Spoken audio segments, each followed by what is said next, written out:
Shabbat Shalom, queridos hermanos. Mi nombre es Marley Aristi Almonte y para mí es un privilegio haber sido invitada a dar la porción de la Parashá Saft en esta su plataforma CADE, Conceptos Adecuados de Edificación. Y hoy vamos a hablar de Levítico capítulo 6, versículo 8 hasta el capítulo 8, 36. Y el nombre que le he dado a la reflexión es ¿cómo debo acercarme al Eterno?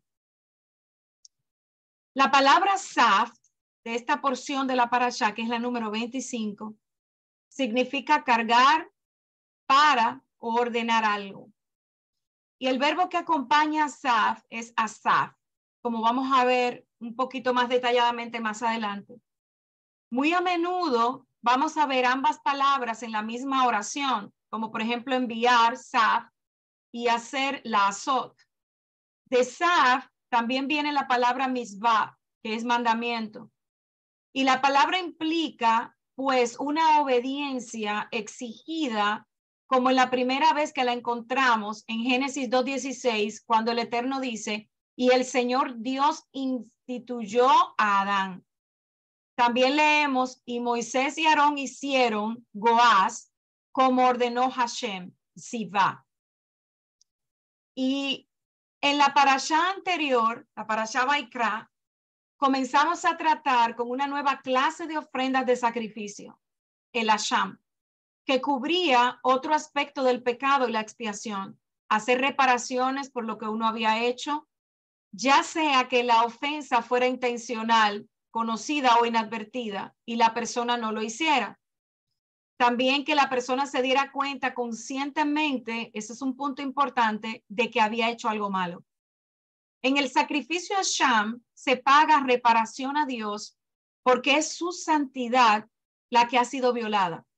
Una reparación es una compensación, es una forma de tratar de corregir los errores que se han cometido. Es completamente diferente a una penalidad. No se trata de enmendar, más bien pagar una multa es una sanción, un castigo. Aquí lo que estamos hablando es de una reparación. Es una cuestión de que la conciencia y que el alma de uno reconozca que usted hizo daño a una parte inocente o que no se lo merecía. Y la reparación es un intento de compensar esa parte por su daño lo mejor que se puede hacer. Entonces, en el Asham, el Eterno dice que alguien ha agredido su santidad y por lo tanto, de acuerdo a su justicia, él debe ser indemnizado. Con la reparación se perdona al transgresor, pero también tenemos que tener en cuenta que esta compensación de reparación tiene que darse de corazón. Si no lo damos de corazón, si el adorador paga el precio de la reparación, pero lo hace con una mala actitud, no hay reparación en absoluto, aunque haya traído la ofrenda. Entonces, no es diferente a un criminal que ha robado un banco, que ha sido capturado y juzgado y enviado a prisión.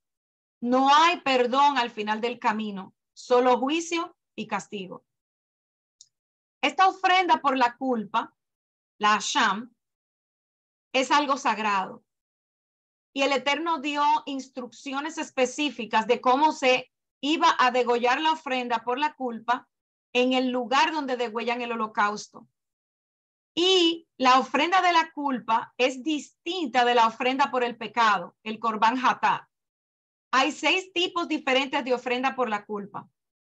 Asham Gesiló, Asham Meilot, Asham Metzorah, Asham Nasir, Asham Shihar Harufá y Asham Talui.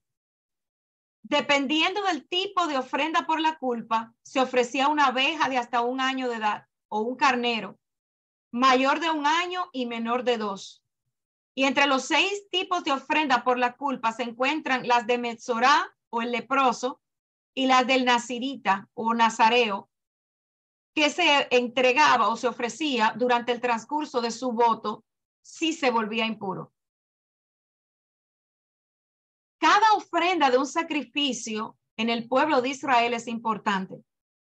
Pero la ofrenda por la culpa, también conocida como sacrificio de restitución, tiene una característica especial que la hace particularmente relevante para el mundo del trabajo. La ofrenda por la culpa que nos habla Levítico es la semilla de la doctrina bíblica del arrepentimiento. De acuerdo con el libro de Levítico, el Eterno exigía ofrendas cada vez que una persona engañara a otra respecto a un depósito o algo que se le hubiera confiado, cuando cometiera un robo o fraude, cuando mintiera acerca de una propiedad perdida que fue encontrada o jurara falsamente acerca de algo.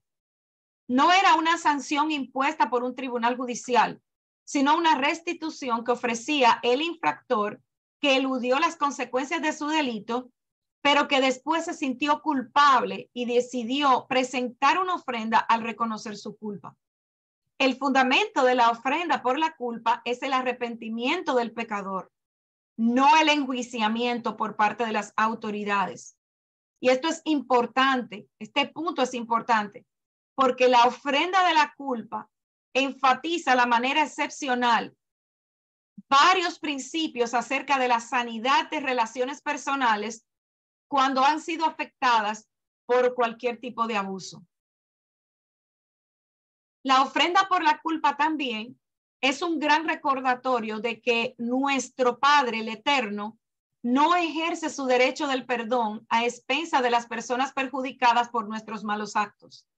Él no nos ofrece la liberación psicológica de nuestra culpa para sustituir de forma barata la reparación del daño y el dolor que hemos causado. Y esta nueva porción de la parashot que estamos estudiando nos da más detalles sobre las 6 categorías principales de los sacrificios. Vamos a recordar un poquito. La ofrenda olá, que es la ofrenda ascendente. La minjá, que es el tributo o ofrenda de grano. La shelamim, que es la ofrenda de paz. La hatá, que es la purificación. Y después vamos a explicar esto más detalladamente. Y la asham, que es la ofrenda por la culpa. Esta porción de la escritura, con que inicia la parashá, continúa dándonos a conocer las ordenanzas dadas por el Eterno a Moshe para que él mismo las transmitiese a Aarón y sus hijos. Entre estas ordenanzas se encontraba la de impedir a toda costa que el fuego del altar se apagara, así como la de hacer que él mismo fuera lo suficientemente voraz para garantizar la quema total del holocausto del animal con todos sus órganos. En esta sección también encontraremos instrucciones específicas para Aarón y para sus hijos los sacerdotes. Las instrucciones dadas en la parashá anterior referente a diferentes ordenanzas fueron dadas para el pueblo en general. Pero en esta parashá vamos a ver que hay instrucciones específicas y complementarias específicamente para los sacerdotes en cuanto a los mismos sacrificios que ya vimos y que fueron mencionados en la parashá anterior.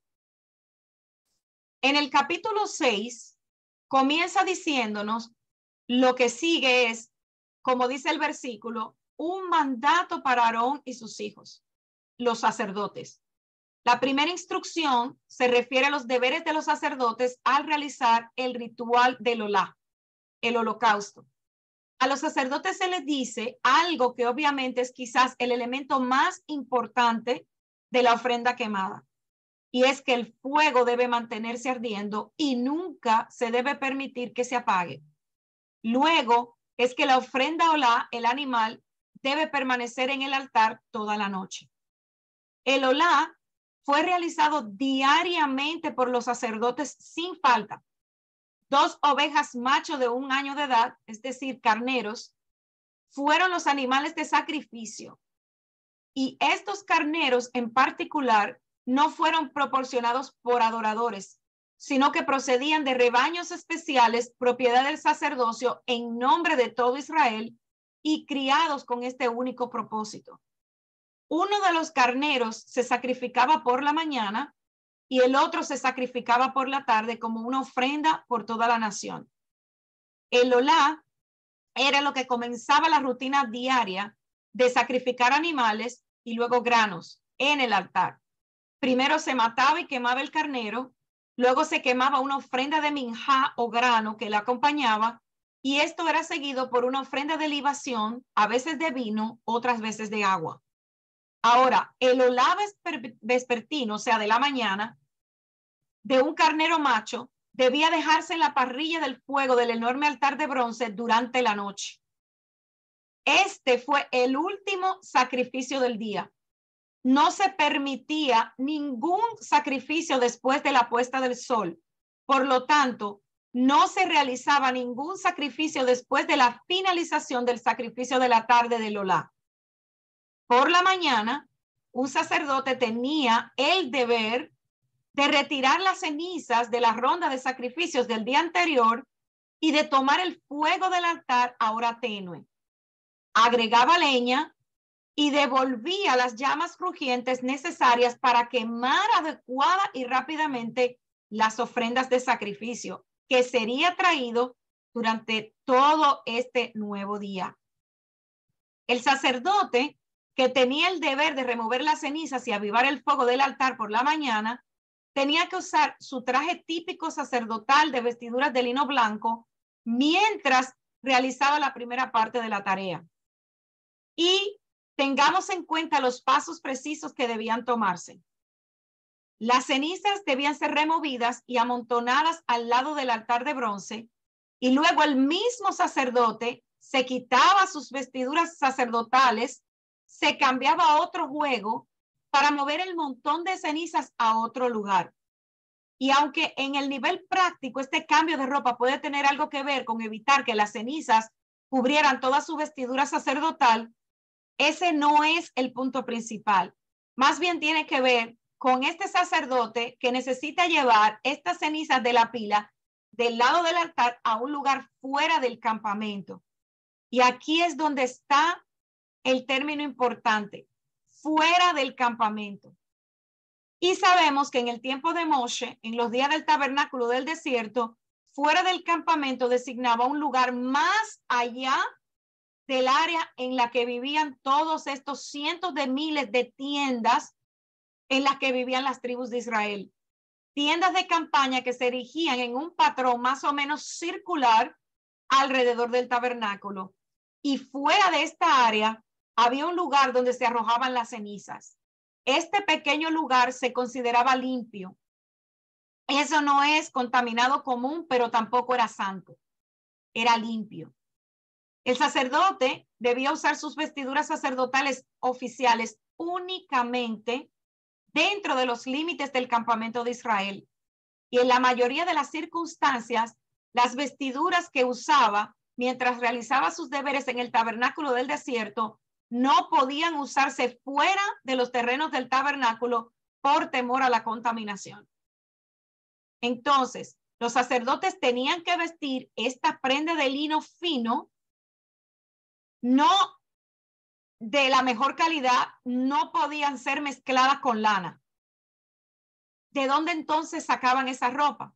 Bueno, dicen los historiadores que cuando salieron de Egipto, conocieron en el transcurso, en el trayecto, personas, vendedores que venían de Arabia y que estaban vagando por esas áreas, y ellos eran los que tenían el lino, y así fue como el pueblo lo adquirió.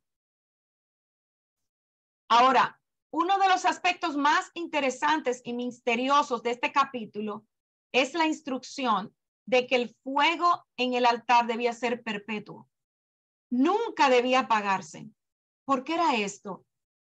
Bueno, nunca se nos dice específicamente en la escritura el por qué, pero sí podemos saber a través de la misma escritura que el fuego perpetuo era una instrucción para los sacerdotes y conecta con la idea de que los sacrificios debían hacerse continuamente como una tipología de Yeshua en el madero y su sacrificio perfecto y permanente. Ahora bien, Rashi recuerda la interpretación del Talmud en el Jotma 45b, que dice: todo fuego utilizado en el santuario debe estar siempre encendido del brasero del altar, donde jamás se apagará. Es pues el brasero del altar exterior que se encenderán las luces del candelabro de oro, así como los carbones destinados a hacer humear el incienso el día de Kippur. Es la espiritualidad más alta de nuestra vida, concluye Rabbi Hirsch, cuyos símbolos son la llama del candelabro y el incienso del día de Kippur. Y todo esto tiene su raíz en la devoción a la ley divina, la Torá, cuyo emblema es el altar de Hashem. No hay elevación en el espíritu ni exaltación en el amor sin el sacrificio ofrecido en el altar del deber. Y Jeremías 23:29 dice que no se apagará el fuego. Y este fuego hace alusión a la palabra divina.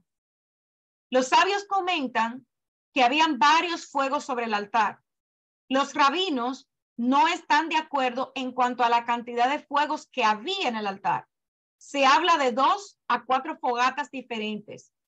Una de ellas se mantenía encendida todo el tiempo, como está escrito en el versículo 12 y 13. El fuego se mantendrá encendido sobre el altar, no se apagará, sino que el sacerdote quemará leña en él todas las mañanas y pondrá sobre él la ofrenda de ascensión y quemará sobre él la grasa de las ofrendas de paz. El fuego se mantendrá encendido continuamente en el altar, no se apagará. La Torá repite 3 veces la importancia de no dejar que el fuego se apague sobre el altar. Un fuego necesita 3 ingredientes para poder existir: combustible, oxígeno y calor. Si falta uno de estos 3, el fuego no arde. El fuego que estaba en el altar del Mishkan había caído desde el cielo. No fue encendido por primera vez por manos humanas. Fue fuego enviado por Hashem, el Eterno mismo, fue quien encendió el fuego en el altar. ¿Dónde podemos encontrar esto? En Levítico capítulo 9, versículo 24. El fuego donde serían expiadas nuestras culpas ante el Padre es su misericordia. El esfuerzo humano por lograr el perdón de los pecados es inútil, ya que el Padre no acepta fuego extraño basado en esfuerzos humanos frente a su altar. Entonces los sacerdotes estaban encargados de mantener vivo ese fuego constantemente. El calor se mantenía en las llamas y en los carbones encendidos. El oxígeno venía del aire ambiental. Solo hacía falta añadir la leña. Y esto nos enseña acerca de la importancia de mantener el fuego celestial encendido sobre el altar. Nuestro altar personal, que cada uno de nosotros tenemos en nuestro interior. Cada mañana hay que poner más leña sobre el fuego. ¿Qué es la leña? La leña es el producto de la vida y la muerte de un árbol. Está escrito que la Torá es un árbol de vida, de acuerdo a Proverbios 3:18. Es árbol de vida a los que echan mano de ella. También nuestro Mashiach, Yeshua, se compara a sí mismo con un árbol en Lucas 23:31. Porque si con el árbol verde hacen estas cosas, ¿qué no harán con el seco? Juan 15:1 dice: yo soy la vid verdadera y mi padre es el labrador. Esto nos enseña que el combustible que alimenta el fuego en nuestro corazón es la Torá y Mashiach. La vida y la muerte de Yeshua han creado suficiente leña para que podamos arder eternamente delante de Hashem. Cada mañana debemos poner más leña en nuestros corazones para arder continuamente delante de nuestro Abacados. Y la leña es añadida en la oración, la alabanza, el estudio de la Torá, que cada creyente hace todas las mañanas o debe hacer. La única manera de poder mantener el fuego celestial ardiendo en nuestras vidas es poniéndole más leña. Y es una tarea diaria. El oxígeno es parte del aire y la palabra hebrea para viento es ruach. También se traduce como espíritu. Y esto nos enseña que el oxígeno para el fuego celestial es el espíritu de Hashem. Si falta el espíritu en la oración y la lectura, el fuego se va a apagar. Que tampoco nos falte el calor en nuestra devoción a Yud Hei Bad Hei. El calor podría simbolizar el amor y la intensidad de nuestra entrega. En hebreo, a esto se le llama Kavaná, la intención con la que vamos a hacer las cosas para él. Comenzando el versículo 7, el tema cambia de los rituales Olá a Minjá, que los sacerdotes debían realizar. El Minjá, como recordaremos, involucra grano, a veces también llamado harina, como en el término harina de maíz. Y aprendimos en la parashá anterior que la preparación de la Minjá puede realizarse de varias maneras. Por lo general, una u otra se solicita específicamente dependiendo de cuándo y quién era el adorador que estaba asociado con la ofrenda de Minjá. Y es importante entender algo. ¿Por qué yo digo adorador? Porque la palabra adoración o adorador es cuando usted trae una ofrenda a Hashem. Nosotros fuimos enseñados que adoración era solamente alabar, cantar, pero en realidad esta palabra implica traer una ofrenda. Podría haber sido harina cocida o sin cocer, la ofrenda minjá, y se podía hornear al horno o asar a la plancha. Incluso podría haberse producido en forma de oblea. Ahora, interesantemente vemos aquí que los sacerdotes estaban requeridos a comer la ofrenda minjá. No era algo opcional. Ellos no podían decir, no, gracias, hoy no tengo hambre, no quiero grano, no quiero harina. El ritual era muy específico. En el caso de la ofrenda de minjá que comen los sacerdotes, una porción de la harina ofrecida debía usarse para hacer tortas sin levadura, y eran estas tortas sin levadura las que los sacerdotes debían comer. Además, debían comerlo dentro del tabernáculo. Para que estemos un poquito más claros, esto no significaba dentro de la tienda real o más tarde el templo. Significaba que ellos tenían que comerla dentro del patio del tabernáculo y por lo general la comían en la puerta del santuario. El resto, lo que quedaba, la parte que no se consumía, tenía que ser destruida. Más adelante encontramos la ofrenda de paz o shelamim. Tras la descripción de la ofrenda por la culpa, esta parashá, la parashá Saf, pasa a describir la ofrenda de paz o korban shelamim. Dice la Torá, y esta es la ley de la ofrenda de paz que él traerá a Hashem. Si la trae como ofrenda de acción de gracias, ofrecerá junto con la ofrenda de acción de gracias panes sin levadura mezclados con aceite, obleas sin levadura untadas con aceite y harina escaldada mezclada con aceite, junto con los panes leudados. Traerá su ofrenda junto con su ofrenda de paz de acción de gracias y traerá de ella una de cada ofrenda como separación para Hashem. El Cohen que aplaste la sangre de la ofrenda de paz será suyo, y la carne de su ofrenda de paz de acción de gracias se comerá el mismo día en que se ofrezca. No dejará nada de ella hasta la mañana, pero si su ofrenda es un voto o una donación voluntaria, el día en que ofrezca su ofrenda se podrá comer y al día siguiente se podrá comer lo que haya sobrado de ella. Sin embargo, lo que sobre de la carne de la ofrenda al tercer día se quemará en el fuego. Y si algo de la carne de su ofrenda de paz se comiera al tercer día, no se aceptará. No contará para él que la ofreciere, antes bien será rechazada, y el que comiere de ella llevará su pecado. Y la carne que toque algo impuro no se comerá, se quemará al fuego. Pero en cuanto a la carne, cualquiera que esté limpio podrá comerla. La persona que coma la carne de una ofrenda de paz de Hashem, mientras su inmundicia esté sobre ella, esa alma será cortada de su pueblo. Las ofrendas shelamim o ofrenda de paz se traían en muchas circunstancias. Por ejemplo, un hombre que haya hecho un voto o presentado una ofrenda al templo sagrado, una ofrenda traída con ocasión de un festival, ofrendas traídas por los peregrinos del templo durante las 3 festividades que eran Pesach, Shavuot y Sukkot, ofrendas del primer fruto, ofrendas traídas por un converso, ofrendas traídas por un nazareo al cumplir con éxito su voto, ofrendas de acción de gracias traídas por personas que han completado con éxito un viaje por mar o a través del desierto, se han recuperado de una enfermedad, han sido liberadas de prisión o han sido rescatadas en virtud de un suceso milagroso.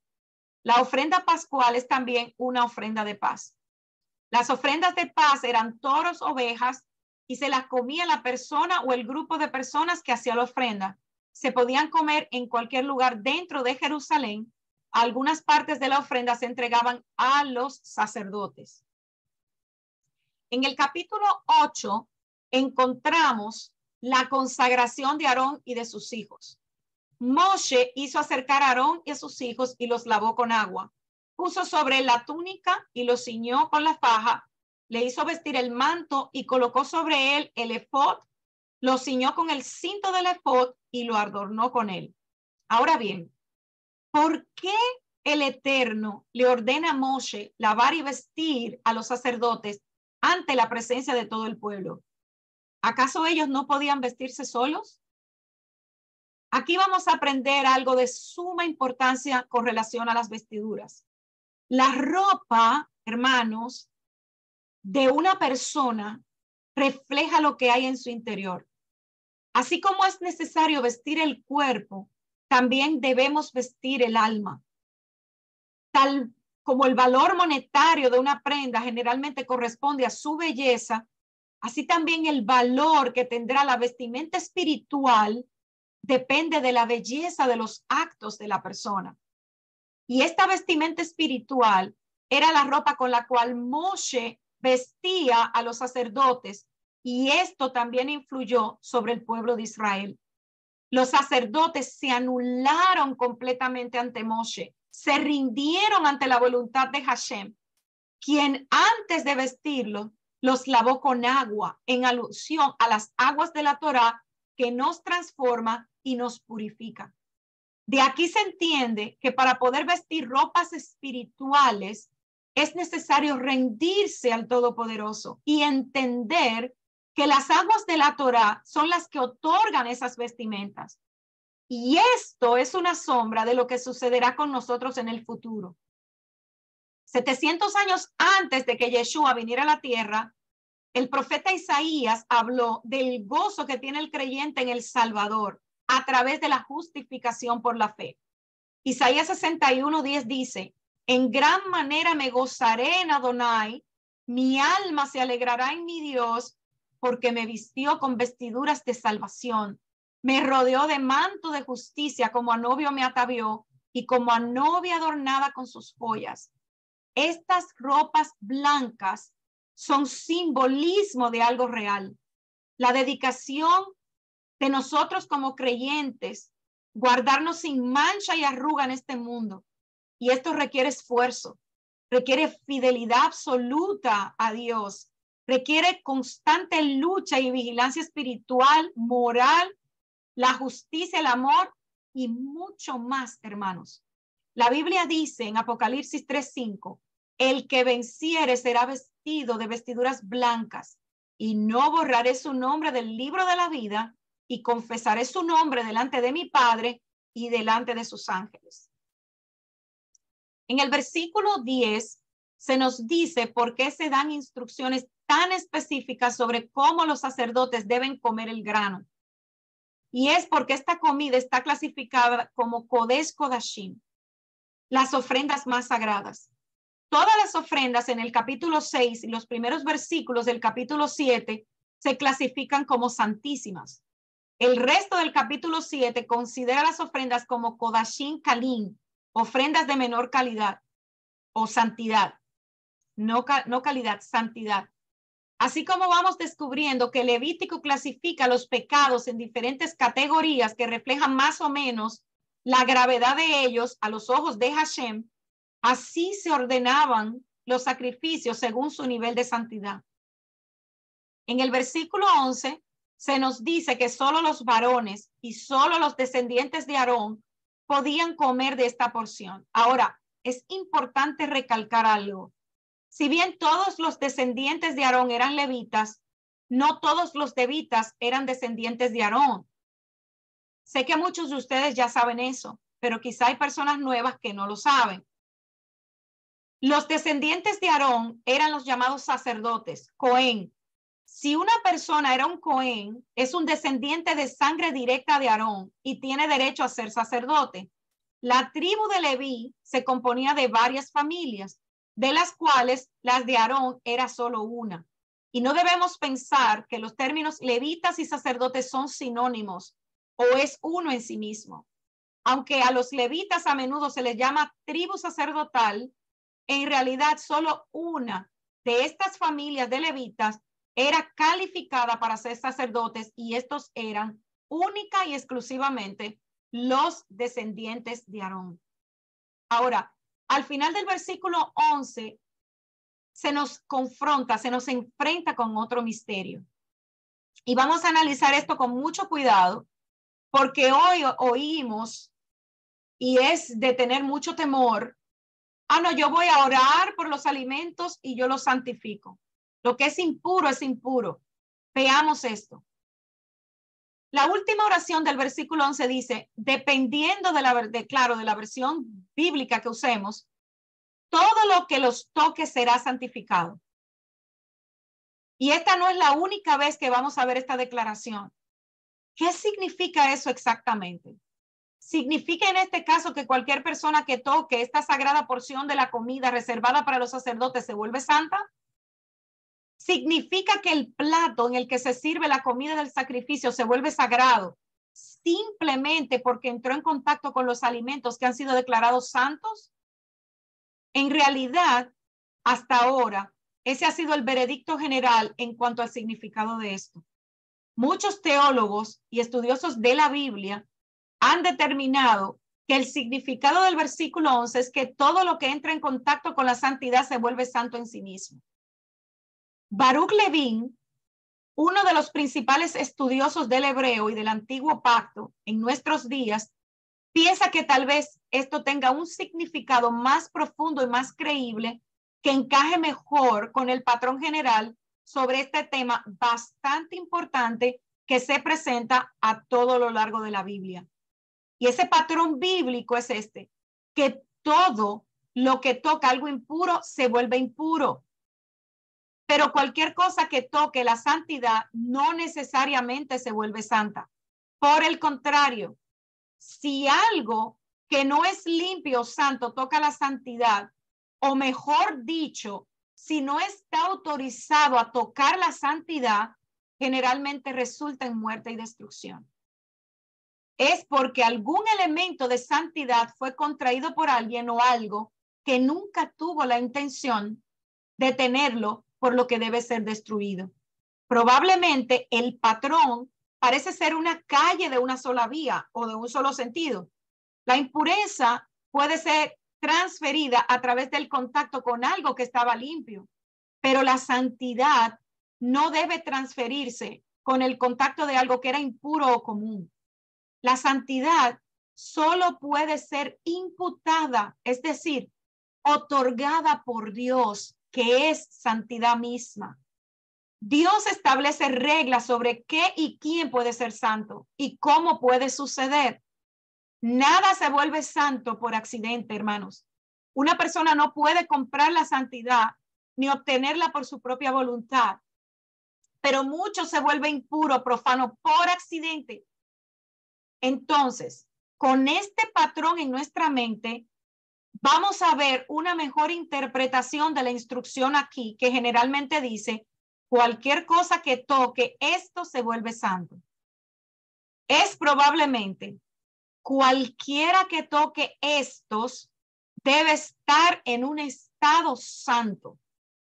Entonces, por ejemplo, el versículo que estamos analizando dice que solo las personas que están en un estado de santidad están autorizadas a entrar en contacto con la porción sagrada de la comida. Todo lo demás está excluido.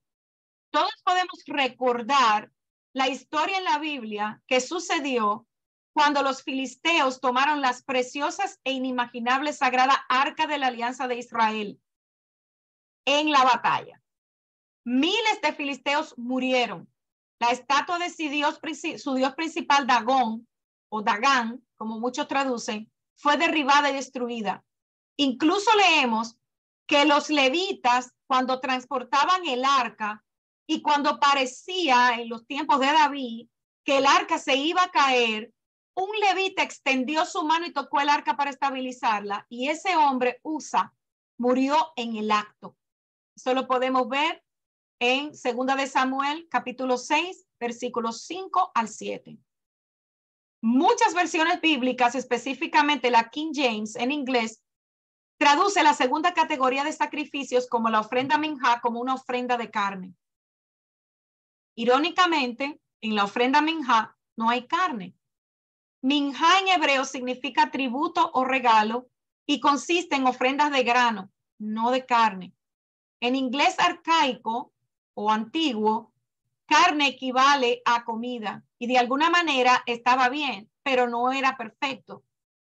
Las personas que no son conscientes de la diferencia leen en la King James hoy día y no pueden ver la diferencia. Igualmente, hay otra categoría de sacrificio llamada hatat, que se traduce comúnmente como ofrenda por el pecado, ya que hatat también significa pecado u ofensa. Pero la palabra hatat significa desviarse o desviar. Sin embargo, con esta traducción limitada, no podemos ver el cuadro completo. La palabra hatat también significa purgar y purificar. Hay que tener en cuenta que las ofrendas hatat también se traían en casos en que la persona no pecaba. Por ejemplo, cuando un nazareno terminaba su voto o cuando una mujer tenía un bebé. Por eso está escrito, Moisés tomó la sangre y purificó Beyahate, el altar.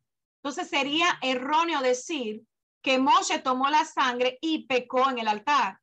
Lo correcto es, Moisés tomó la sangre y purificó el altar.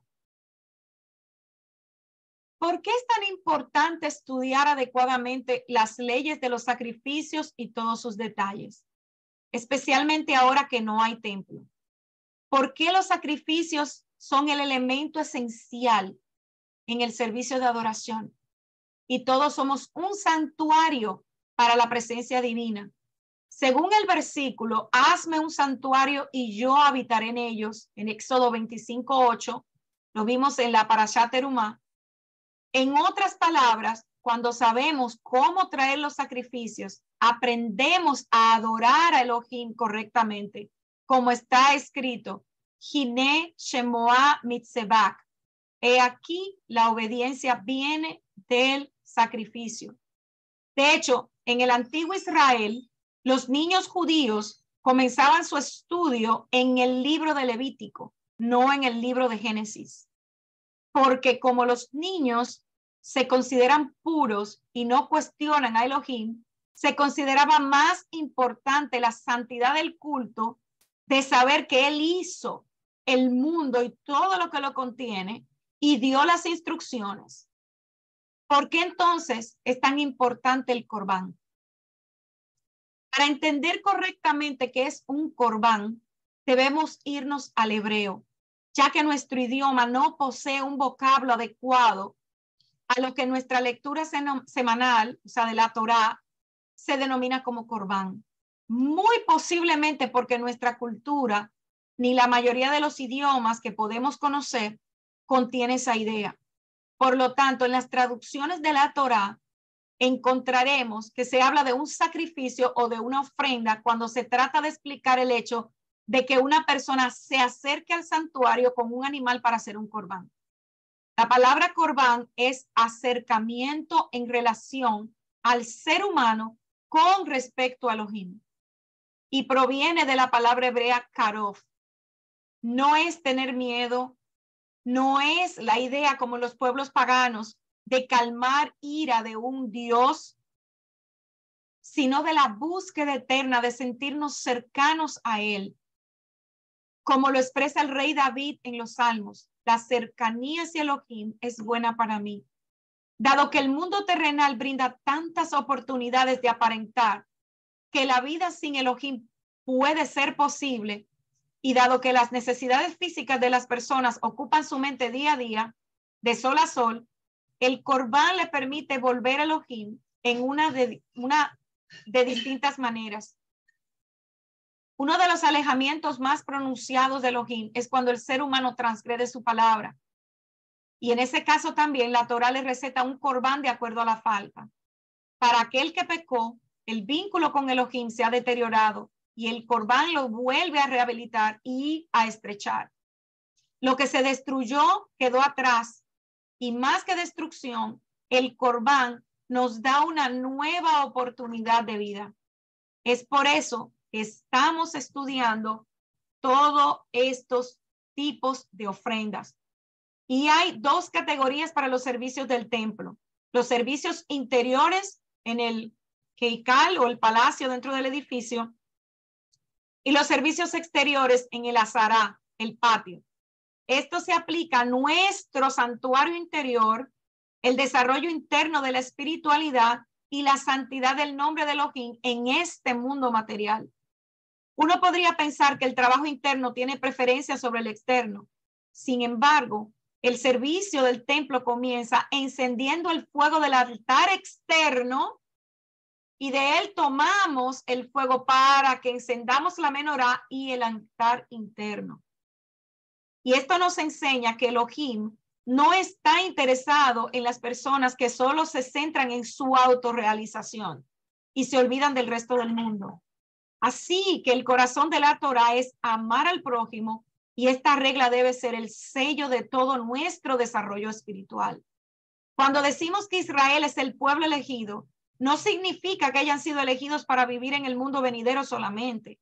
Significa que fuimos elegidos para ser una luz para las naciones. Y está escrito, sus ofrendas ascendentes y sus sacrificios serán aceptados en mi altar, porque mi casa será llamada casa de oración para todos los pueblos. Isaías, capítulo 5, del 6 al 7. Y esto se dice en relación con el templo, pero se aplica en el santuario interior de todas las naciones, que debe ser llamada casa de oración. Esto nos enseña que el deseo de Elohim es habitar dentro de todos. Él quiere que toda la tierra sea su hogar. Aunque la ciudad santa sea la capital del reino, el reino está dentro de todos nosotros. También aprendemos de Daniel. Él llevaba sacrificio 3 veces al día. Y esto también se aplica a nuestro santuario interior. Debemos traer ofrenda 3 veces al día, como está escrito. Muchas personas dicen, pero ¿cómo yo sé que eso está en la Biblia? Sí, está en la Biblia. Salmo 55, 18. Invocaré a Dios por la tarde, por la mañana y al mediodía. Entonces, volviendo a Daniel, Daniel se arrodillaba 3 veces al día. Y así como el corbán tiene el propósito de acercar al adorador al santo de los santos, nuestra oración también tiene que tener el propósito de acercarnos cada día al cielo. Nuestras oraciones tienen que ser como una ofrenda quemada ascendente. La mejor oración es aquella por la que tú no esperas recibir nada, ninguna recompensa. Esta asciende al cielo y arde por completo para el eterno. Entonces tu cercanía, nuestra cercanía con el Creador, será como la cercanía de 2 amigos, como está escrito. Abraham, mi amigo, un verdadero amigo, no se nos acerca porque necesite algo de nosotros, sino porque echa de menos tu compañía. Así como el sacrificio de Olá, un fuego continuo debe haber sobre el altar y no debe apagarse. Hay un fuego de amor a Elohim que arde dentro de cada uno de nosotros, de nuestras almas, y la Torá ordena que este Ish Tamid, este fuego continuo, no se apague. Nuestros sabios explican que continuo implica incluso durante el Shabbat, bajo condiciones de impureza ritual también. Este sacrificio debe ser siempre. ¿Y por qué hablo del Shabbat? Shabbat significa un tiempo de alta espiritualidad, un tiempo en el que estamos separados de lo mundano. La impureza ritual representa el lado opuesto, un apego excesivo al mundo material. En ambos casos, la Torá advierte que no hay que dejar que el fuego se apague. Esto se debe a que hay algunos que han disfrutado de los placeres de la presencia divina e inconscientemente piensan que nada de este mundo puede dañarlos. La Torá nos advierte que aquellos que piensan que están de pie, que tengan cuidado de no caer. Del mismo modo, hay quienes llegan a un momento de la vida en el que su nivel espiritual es muy bajo. Muchos se sienten que hasta están desconectados de la presencia de Dios. De todos modos, la Torá les dice que no apaguen el fuego. Sea cual sea su situación, debemos seguir trayendo leña al altar. Saf ordena a Aarón y a sus hijos que digan: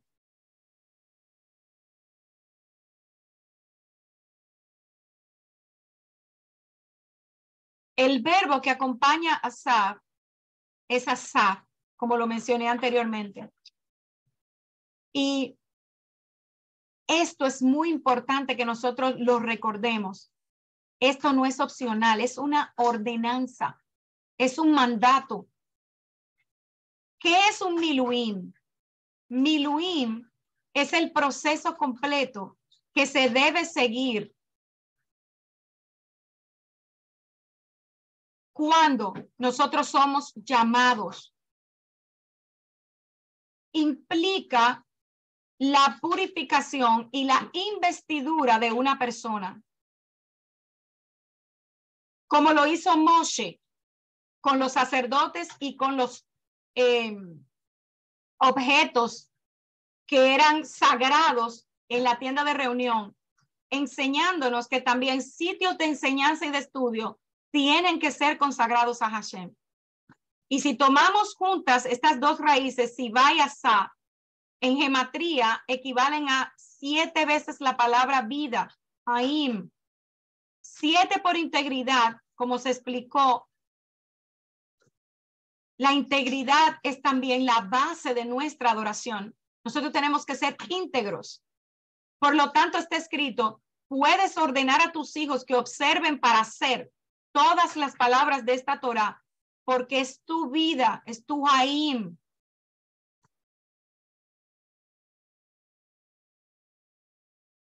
¿Por qué estamos analizando todo esto? El título de este libro que estamos estudiando, Levítico, viene o adquiere su nombre en la Septuaginta. El mismo le es dado el nombre de la tribu de Leví, pronunciado Leví, una de las 12 tribus originales de Israel, los cuales fueron formados, separados para el servicio sagrado de Hashem. Y esta toma su significado de las funciones ceremoniales del pueblo hebreo. Pero esta tribu era bastante única. El Eterno la escoge, la separa y la divide de las otras tribus de Israel y luego la adopta. Yud-Hei Bad-Hei adopta a Leví de Jacob, al igual que Jacob había adoptado a Efraín y a Manasés de José. Leví llegó a ser una tribu especial, separada para el servicio de Dios, una tribu de sacerdotes para Yahvé. Y antes de continuar analizando esto que nos enseña el libro de Levítico, vamos a irnos al principio de la escritura. En el libro de Bereshit o Génesis, aprendimos acerca del proceso de nuestra actual identidad como hijo de Dios. El Eterno crea al hombre para reinar con él eternamente. Desde el comienzo, el Eterno preparó un lugar para él habitar con sus hijos. Primero preparó ese lugar, y ese lugar se llama Edén. Y dentro del Edén prepara otro lugar, el jardín del Edén, lo que nosotros conocemos como el paraíso, donde él se comunicaba directamente con el hombre cada día. El hombre peca y más adelante con Noé, Yahvé decide destruir la creación que estaba corrompida. Preparó entonces un sitio donde el hombre apartado, o sea, Noé, que fue hallado justo, podía habitar mientras la creación era restaurada. Estamos hablando del arca. El Eterno mismo nos da las instrucciones y nos explica en su palabra cómo instruye a Noé en base a cómo tenía que construir el arca. De la descendencia de Noé Sem escogió un hombre, Abraham, que por su fe mereció la promesa de parte del Eterno de ser el padre de una familia, y es a él que le da no solamente la promesa, sino el pacto. Israel, que será para siempre la familia de Yud-Hei Vav-Hei.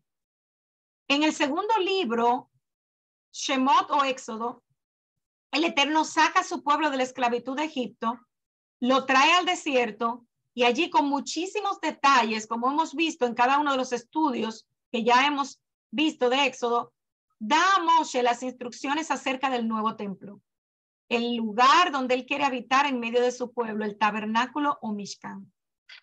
Y en Éxodo vemos como el Eterno separa primero a su pueblo del resto de las naciones en el desierto, se compromete en matrimonio con ellos, da la ketubá o compromiso matrimonial, las tablas de la ley, y da una a una las instrucciones acerca de la casa donde habitarán para siempre.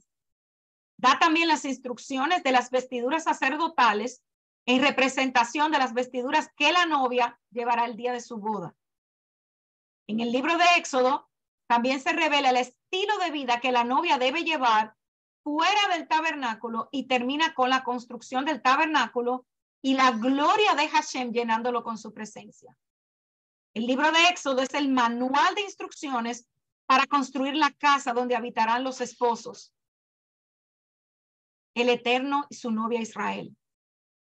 Ahora, este libro que estamos estudiando ahora, Vaikra o Levítico, nos habla acerca de los principios morales que esa novia, Israel, debe tener para poder ir hasta la misma presencia de Yud-Hei Vav-Hei. Levíticos, que como ya vimos, viene de la palabra levita o leví. El objetivo del libro es aprender a ser santos, porque yo, Yud-Hei Vav-Hei, soy santo, dice la palabra. Recordando que en Éxodo el pueblo de Israel se comprometió a ser una nación santa delante del Todopoderoso. Y antes de Levítico ser llamado Levítico, los hebreos la llamaban Torah Kohanim, literalmente enseñanza de sacerdote. En nuestra manera de pensar occidental, nosotros podíamos decir, oh, pero esas son instrucciones sacerdotales o instrucción para los sacerdotes. El nombre usado hoy para el libro de Levítico es Vaikra, que quiere decir ahora él llamó. Y estas son las primeras palabras del libro de Levítico. Y los hebreos eventualmente llamaron a cada libro de la Torá de acuerdo a la primera frase o a la frase de apertura del libro. Levítico es el libro centro de la Torá. La santidad es central en este libro. Si nosotros vamos a acercarnos a Yahvé con santidad, ¿cómo es que nosotros se supone que logremos la santidad? Para los sacerdotes levita, la santidad involucraba mucho del ritual sagrado. Nos sorprenderíamos al saber que mucho de la santidad de los rituales en este libro era también requerido de las personas hebreas laicas, la gente común. Es por esto que mencionamos anteriormente que los niños judíos se les enseñaba este libro primero. Los sacerdotes levitas tendían a actuar como los auxiliares o los oficiantes de los rituales y sacrificios. Más tarde, ellos eran los instructores de las personas en lo que respecta al ritual y sacrificio, pero justo desde el principio, el hombre hebreo común llevaba a cabo muchos de los actos ceremoniales, usualmente incluyendo el matar al animal. Y sé que muchos hoy se preguntan, pero si no hay templo ahora, ¿por qué sabemos que fue destruido en el 70 después de la era común y ya no hay sacerdotes o levitas? Entonces, ¿para qué tengo que estudiar esto? O como nos enseña la iglesia, si Yeshua abolió las leyes, los rituales y nos dio libertad, ¿por qué tenemos que estudiar este libro? Esto no es un libro histórico. Y la respuesta nos la va a dar el pacto renovado, lo que muchos conocen como el Nuevo Testamento. Cuando Yeshua mismo dice en Mateo 6, 17, 18, no piensen que he venido a abrogar la Torá o la ley o los profetas. No he venido para abrogar, sino para cumplir.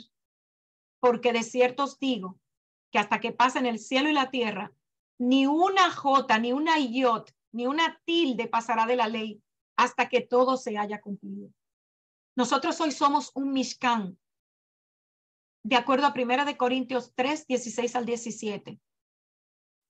2 Corintios 6, 16 dice, ¿y qué acuerdo hay entre el templo de Dios y los ídolos? Porque ustedes son el templo del Dios viviente. Como Dios dijo, habitaré y andaré entre ellos, y seré su Dios, y ellos serán mi pueblo. Y muy importante, hermanos, somos parte de Israel. Somos esas ovejas perdidas de regreso a casa. Efesios 2, 19 al 22 dice, así que ya no son extranjeros ni advenedizos, sino conciudadanos de los santos y miembros de la familia de Jud y Badhei, edificados sobre el fundamento de los apóstoles y profetas, siendo la principal piedra del ángulo Yeshua mismo, en quien todo el edificio bien coordinado va creciendo para ser un templo santo en el Señor, en quien ustedes también son justamente edificados para morada de Dios en el Espíritu. Nosotros somos el templo de Yud-Hei Bat-Hei. Por lo tanto, el templo no fue destruido completamente. Es un hecho que nos habla muy claro del inmenso amor del Eterno hacia su creación. Cuando después de Yeshua fue destruido el templo de Jerusalén y no ha podido ser reconstruido hasta este tiempo, sé que muchos de ustedes pensarán en este punto, pero si somos el templo de Yahvé, ¿por qué entonces, pero entonces no están abolidos ya el sacerdocio y los servicios después de Yeshua? Miremos este versículo en 1 de Pedro 2:5. Dice, ustedes también como piedras vivas, sed edificados como casa espiritual y sacerdocio santo, para ofrecer sacrificios espirituales y aceptables a Yud-Hei y Vah-Hei por medio de Yeshua. 1 de Pedro 2:9 también dice, mas ustedes son linaje escogido, real sacerdocio, nación santa, pueblo adquirido por Yud-Hei y Vah-Hei, para que anuncien las virtudes de aquel que los llamó de las tinieblas a su luz admirable. Apocalipsis 1:5 dice, y de Yeshua, el testigo fiel, el primogénito de los muertos y el soberano de los reyes de la tierra, al que nos amó y nos lavó de nuestros pecados con su sangre y nos hizo reyes y sacerdotes para Dios su Padre. A él sea gloria e imperio por los siglos de los siglos. De acuerdo a la Escritura, todavía existe el templo, el sacerdocio y los sacrificios. Somos el templo del Ruach HaKodesh. Somos un pueblo, un reino de sacerdotes y nación santa. De allí que sea importante estudiar el objetivo y la clase de los sacrificios que los sacerdotes debían realizar por orden de Yahvé para llenar nuestro templo con la gloria del Padre. Recordemos que el nombramiento de los hijos de Dios como real sacerdocio y nación santa no es solamente neotestamentaria. Fue el pueblo de Israel en el Sinaí el que fue llamado por estas mismas palabras y la naturaleza humana no ha cambiado como para suspender las instrucciones de Yahvé.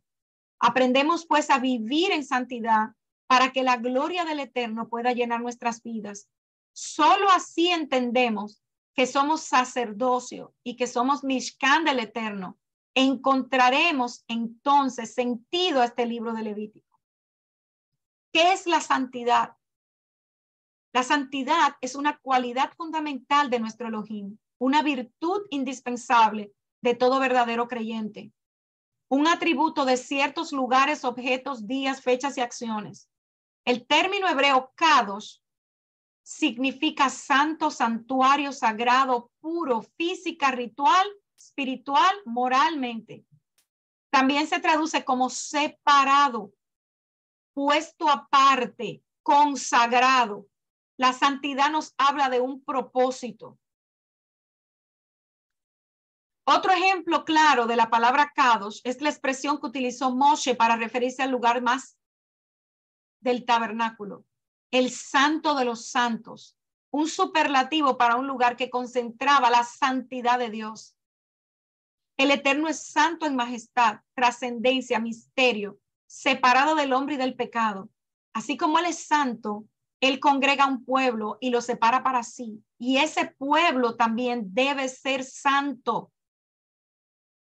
Y es importante que entendamos que aunque el pacto renovado vemos el pueblo del Eterno como se hace hincapié sobre la continuidad de esa santidad que debemos vivir, Primera de Corintios 1:2 dice, yo, Pablo, llamado a ser apóstol de Jesucristo por la voluntad de Dios, y al hermano Sóstenes, saludamos a la iglesia de Dios que está en Corinto, a los que han sido santificados en Cristo Jesús y llamados a ser santos, junto con todos los que en todas partes invocan el nombre del Señor Jesucristo, Señor suyo y nuestro.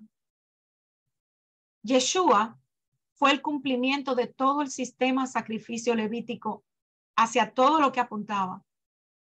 Los hebreos de los días de Yeshua, a pesar de la dependencia en la tradición, mientras que relegaban las sagradas escrituras, fallaron en ver la importante conexión hecha primordialmente por los profetas de la antigüedad. Los cristianos hoy día, por otra parte, están muy familiarizados con la doctrina de la Iglesia de Jesús de que Él es el sacrificio por nuestro pecado. Al menos esas palabras son dichas en ocasiones desde los púlpitos y las diferentes iglesias de las diferentes denominaciones cristianas. Ahora, aunque un creyente que no tiene ningún entendimiento absoluto del sistema de sacrificio bíblico, que era la sombra profética del trabajo de Mashiach, puede comprender la necesidad para el significado detrás y el impacto de Yeshua como sacrificio. Es por eso que en esta parashá vamos a explorar un aspecto fascinante y muy conocido de Yeshua, trayendo a perfección los principios de sacrificio, sustitución y liberación de Dios. Se dice que nosotros probablemente nunca vamos a captar las profundidades de lo que sucedió en ese 30 de la era común. Es por eso que es tan importante que analicemos a profundidad este libro. Sí, yo sé que hay muchas cosas que pueden ser redundantes o que nos parezcan aburridas, pero es importante que veamos con mayor entendimiento el sistema de sacrificio ordenado por Dios como es detallado en Levítico. Tendremos así una mayor apreciación y una mayor profundidad de lo que realmente Yeshua hizo por nosotros. Al nosotros ir estudiando a profundidad este libro, también es importante que prestemos atención especial al principio fundamental de Yahvé que va a ser establecido delante de nosotros en cada momento. Y desde el Génesis vemos algo importante. El Eterno divide, el Eterno elige y separa. Él hace distinción y traza límites. Y debido a la distancia que se ha puesto lentamente hoy día entre nosotros y las Sagradas Escrituras, nosotros erróneamente clamamos por unidad en todas las religiones. Y eso es algo que no es aceptado por Hashem.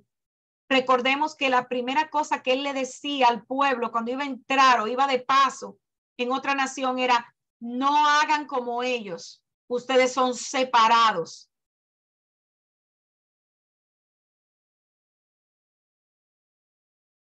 Lo que nosotros también encontramos como un principio bíblico general es que los pronunciamientos del Eterno, sus leyes y sus mandatos y sus sistemas, no llegan a ser obsoletos. Esto no es algo que se transforma o cambia. Muchas personas dicen, no, porque eso es el antiguo, nosotros estamos en el nuevo. No, el Eterno es el mismo ayer, hoy y siempre, y Él no cambia. Su palabra no cambia. Como vimos hace un ratito, en la parashá anterior hablábamos de lo que era un corbanot. ¿Qué era un corbán? Ya hablamos de eso. Los hebreos hacían constantes sacrificios a Hashem, animales, vegetales, de incienso, y la Torá prescribía que debían ofrecerse los primeros frutos de la tierra y los primeros nacidos de los animales. Pero en esa misma ley también ordenaba expresamente que estos últimos no debían ser sacrificados, sino redimidos. La Torá prohíbe los sacrificios humanos. Se considera una profanación del nombre de Dios. Estos sacrificios, cuando no implicaban la muerte de un animal, generalmente consistían en pan, aceite, vino o incienso. Si se trataba de un sacrificio en el cual se ofrendaba un animal, la víctima debía cumplir con ciertos requisitos. Ya lo vimos.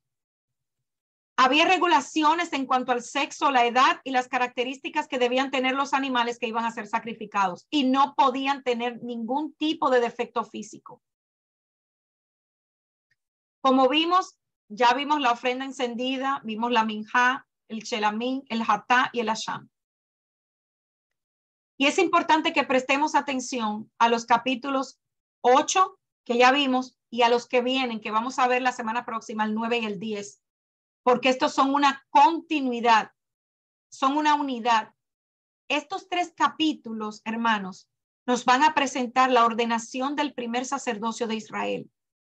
Y para que estemos claros, todos los otros capítulos previos de Levítico, incluyendo los últimos de Éxodo, establecían muchas reglas y regulaciones para ambos, la persona común y los sacerdotes. Pero estos todavía no habían sido llevados a cabo. Por lo que desde el comienzo del capítulo que estamos viendo hoy, el capítulo 8, ningún sacerdocio existía, solo la instrucción de cómo debían operar una vez fuera establecido. Ya vimos, comenzando en Éxodo 20 y continuando hasta el Levítico 7, una estructura social compleja y precisa, siendo establecida y creada por Yahvé, para el propósito de hacer a Israel una nación santa separada para él. Y el trato era cumplir con la estructura, obedecer los mandamientos y regulaciones, e Israel recibiría las bendiciones de Dios. El desobedecer, rebelarse o sencillamente llevar a ser descuidado en el cumplimiento de las instrucciones de Dios y las bendiciones, traía la consecuencia de que iban a ser removidos. La falta de bendiciones generalmente quiere decir remoción de la tierra prometida o la muerte. Es por eso que usted ve al pueblo en el exilio. El llevar a cabo exacto el sistema de Dios de adoración, expiación y sociedad en general era requerido, no era opcional. Él mismo no podía ser de una manera descuidada, o vamos a hacerlo de una manera intermitente porque estoy cansada hoy, o desordenado. La atención escrupulosa al detalle era ordenado por Hashem. Tanto como dice Levítico 7:18, el hombre que ofreciera el sacrificio no será aceptado, sino todo es hecho como tiene que ser hecho. Y sé que muchos de nosotros quizá nos seguimos preguntando, pero ¿por qué toda esta atención excesiva a tantos detalles? La respuesta es bastante directa. La razón es que porque los caminos de Hashem no son nuestros caminos. Él es un Elohim de orden. Él es un Elohim de detalles. Y la humanidad corrompida no tiene idea por sí misma de cómo el Eterno quiere ser adorado. Hoy vemos que todo el mundo tiene su propia idea personal de lo que es la adoración o cómo va a llegar al Eterno.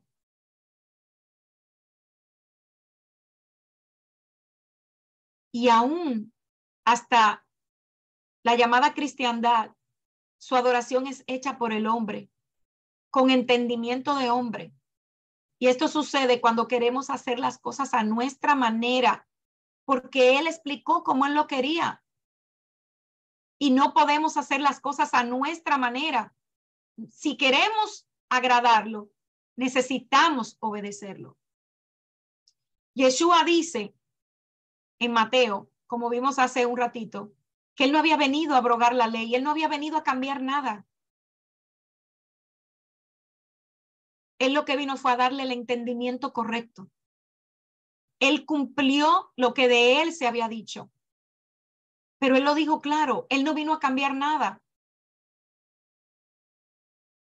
Los rituales de sacrificio de la Torá podían proveer perdón por romper las leyes de la Torá.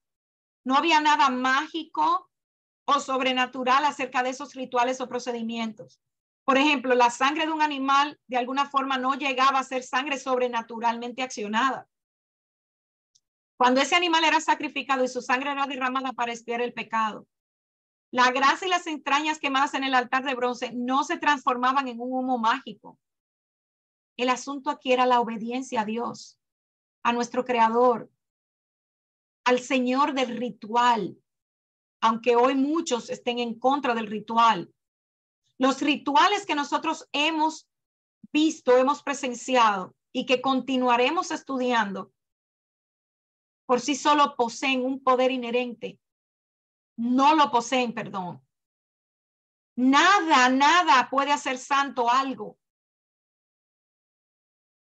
Ni los instrumentos usados dentro del tabernáculo y el templo por sí mismos no eran nada. Lo que el Eterno buscaba, lo que el Eterno mira es nuestra obediencia. Y Él lo dice en la palabra, que es más importante que el sacrificio. De hecho, nuestra obediencia es el punto de todo. No es el animal de sacrificio, ni la masa de cebada o trigo. El Eterno pudo haber escogido cualquier cosa como sacrificio. Pero lo que Él busca de nosotros, lo que Él mira de nosotros, es la obediencia.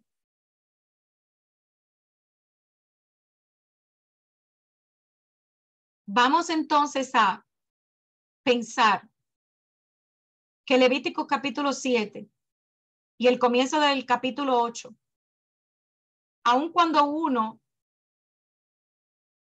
no lo ve ahí, recordemos el becerro de oro. Recordemos cómo el pueblo le faltó al Eterno.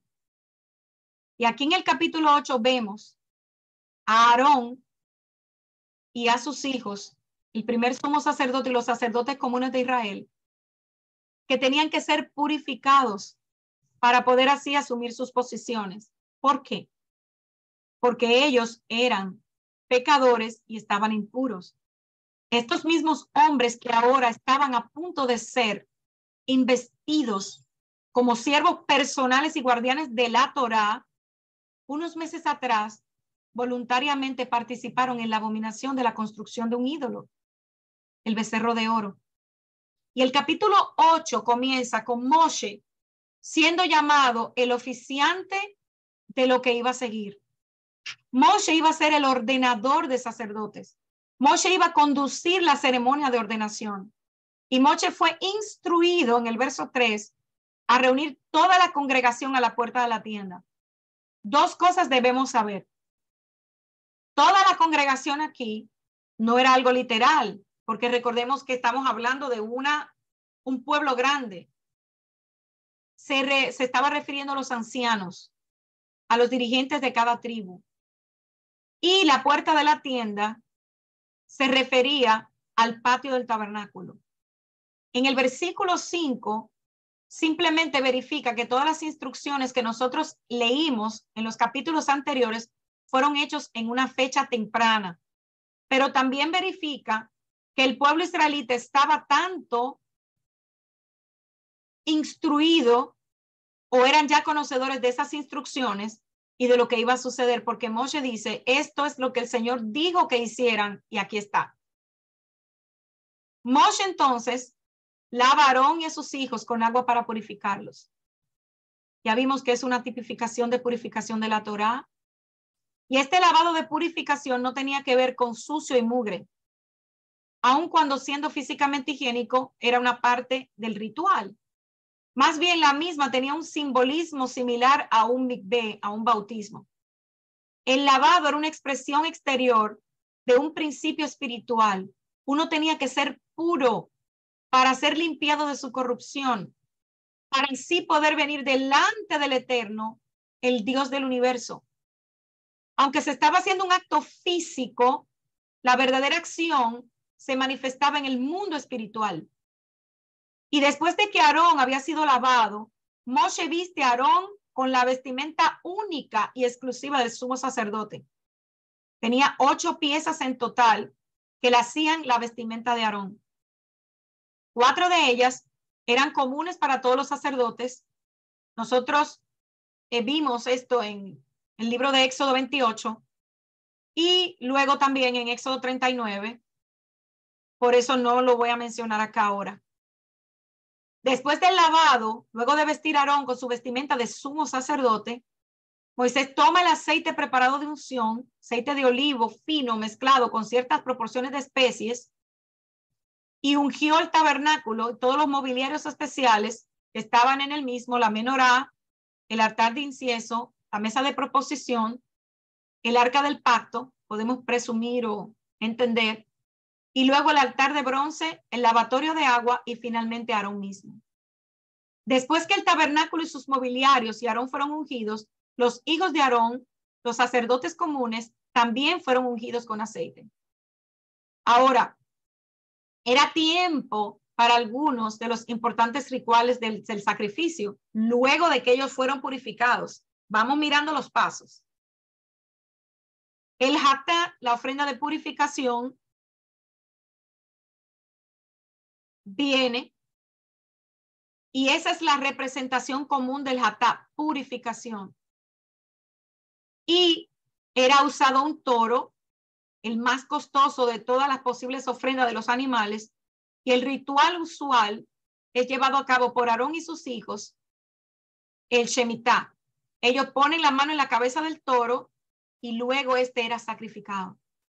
Como la ceremonia de consagración todavía no estaba completada, Aarón todavía no tenía autorizado llevar a cabo las obligaciones de sumo sacerdote, ni sus hijos las obligaciones de sacerdotes comunes. Por lo que es Moshe el mediador quien unta la sangre del toro sacrificado en los cuernos del altar de bronce. ¿Y por qué le pone aceite y luego sangre en el altar y otros artículos del tabernáculo? Porque hasta que no fueran limpiados y purificados los mismos, eran inadecuados para el servicio de Dios. Los mismos eran hechos de materiales comunes y manufacturados, o sea, hechos por manos humanas, por lo que estaban impuros. Y recordemos nuestro principio de Dios, la impureza es contagiosa. Lo que sea que toque la impureza llega a ser impuro. Entonces el altar de bronce y todos los otros recipientes del tabernáculo, herramientas, artefactos y rituales habían sido infectados con impureza porque habían sido tocados por manos humanas. Por lo que el altar había sido ya consagrado y estaba listo para su propósito.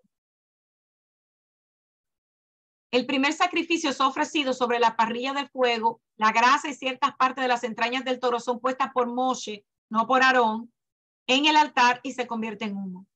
Pero las partes restantes del toro, el cuero, toda su carne, todo lo demás, sino que ciertas entrañas y la grasa que les rodea, es tomada a otro lugar para ser quemado. Y ese es el lugar que nosotros nos hemos familiarizado. El mismo es llamado fuera del campamento, como hablamos al principio. Para ser exactos, ellos eran destruidos de la misma manera que uno quema la basura. Estamos hablando de cuando el toro y toda la cosa ya era consumido. Luego, un carnero que sea al menos de 1 año de edad era traído.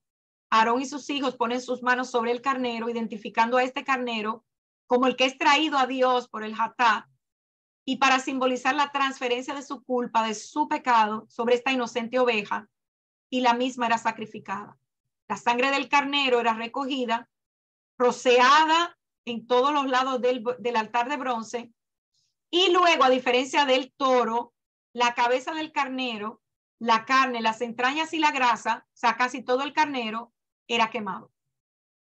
Y nosotros somos recordados nuevamente del propósito de quemarlo, para crear humo, incienso agradable. Luego, Moshe toma un poco de la sangre del carnero y la unta en la oreja derecha de Aarón, el pulgar derecho y el dedo grande del pie derecho. ¿Cuál es el significado de esto? Más tarde en Levítico, en el capítulo 14, vamos a ver las leyes y los rituales del Sará. Y eso es los rituales para tratar las enfermedades de la piel. Ahora vamos a ver el principio de la impureza es contagioso. Y nosotros vemos esta parte en el procedimiento de purificar a Aarón y a sus hijos de su impureza, para que ellos pudieran convertirse en sacerdotes para Dios. Aquí vemos normalmente nuestro estado impuro, nuestro estado de pecado es interior. El mismo no es visible externamente a otros. Esa era la condición de Aarón y sus hijos, el cual era la misma de toda la humanidad. Ellos eran impuros en sus pecados, pero exteriormente no había ninguna señal de esto. Aunque Dios lo ve en Aarón, al igual que lo ven nosotros y en la humanidad. Nosotros no podemos visiblemente ver nuestro pecado inherente o el pecado de los demás. La palabra nos advierte que el hombre mira lo externo, pero Hashem mira lo interno. Y eso es lo que vamos a ver en una próxima parashá con relación al leproso.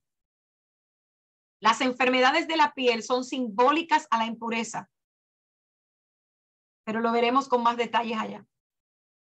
Entonces, ¿por qué Moshe coloca sangre del sacrificio en el lóbulo de la oreja derecha, el dedo pulgar derecho y el pie derecho? ¿Por qué?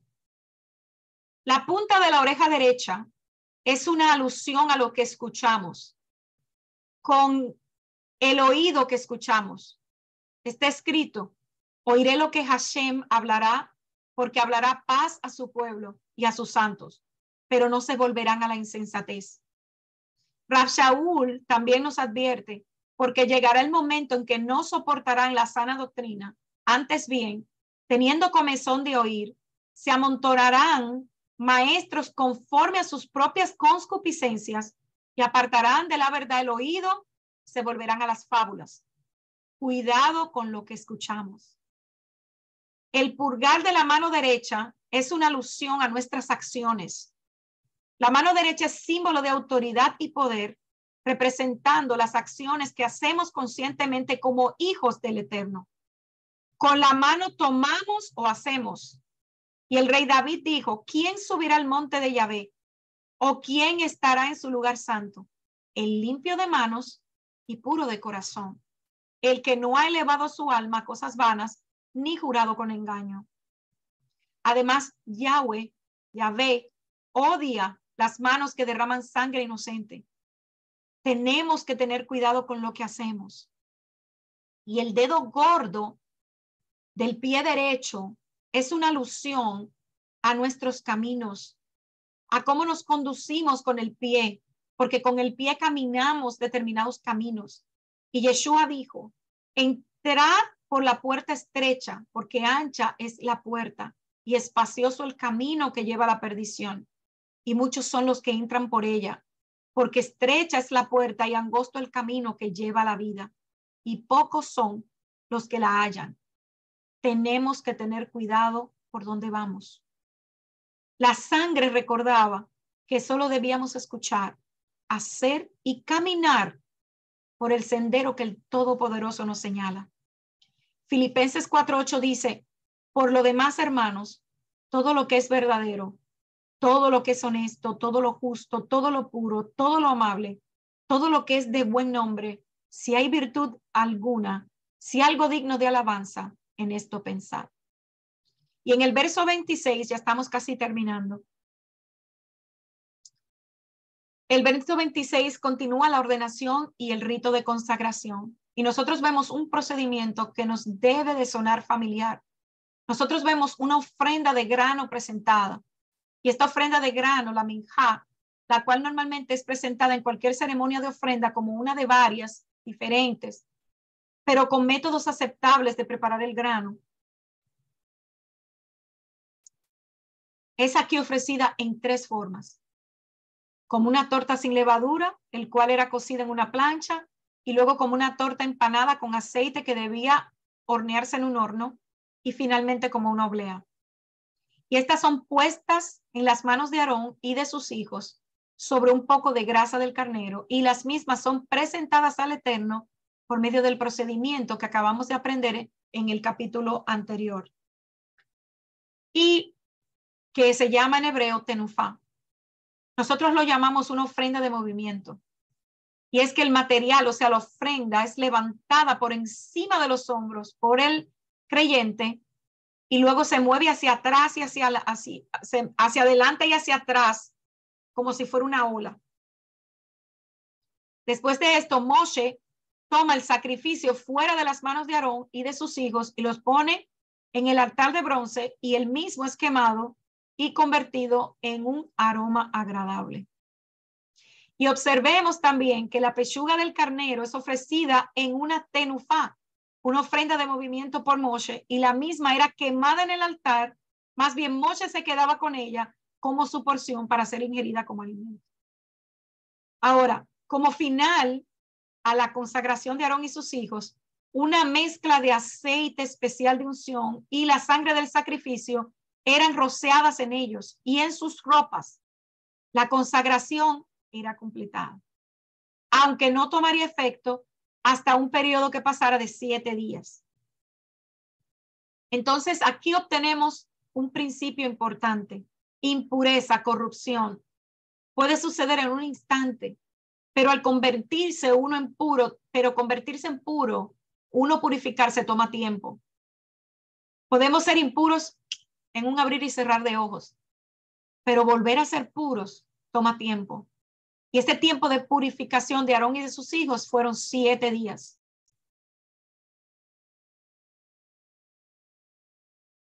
Algo importante aquí también: las raíces del pecado van profundamente hacia el mundo y hacia la humanidad. Después de la caída en el jardín del Edén, la humanidad llegó a ser incorregible. Salmos 14:3 dice: todos se desviaron, a una se han corrompido, y no hay quien haga nada bueno. No hay siquiera uno. A estas alturas de todo lo que hemos aprendido hoy, debemos de reconocer que la Torá no tiene un remedio para el pecado de una vez y por todas. Y sí, hay sacrificios que permiten que los pecados del individuo sean perdonados. Hay hasta sacrificios los cuales por un tiempo permitieron que la naturaleza pecaminosa del hombre fuera cubierta para acercarse a Hashem. Pero aún el sumo sacerdote no era diferente a ningún otro hombre en lo que respecta a su naturaleza pecaminosa y en su inclinación a cometer pecados. De acuerdo a lo que hemos aprendido hoy, ¿cómo debo acercarme al Eterno? Debemos venir a Él con un corazón humilde y humillados, haciendo restitución al agraviado, o sea, a quienes hemos hecho daño. O sea, debemos ponernos a cuentas con nuestro prójimo y con Hashem. Isaías 1:18 lo explica de una manera maravillosa. Después, venir con arrepentimiento sincero a traer nuestras ofrendas, nuestra oración, nuestra adoración, nuestra alabanza delante de Él. Apartarnos del pecado, ser kadosh, porque Él es kadosh, y mantener el fuego vivo y ardiente en nuestras vidas para poder mantener una relación cercana con Él a través del sacrificio de Mashiach y nuestra obediencia a sus mandamientos, preceptos y estatutos. Shabbat Shalom, queridos hermanos. Hasta aquí la reflexión de la parashá. Gracias por haber estado hasta este momento. Luis.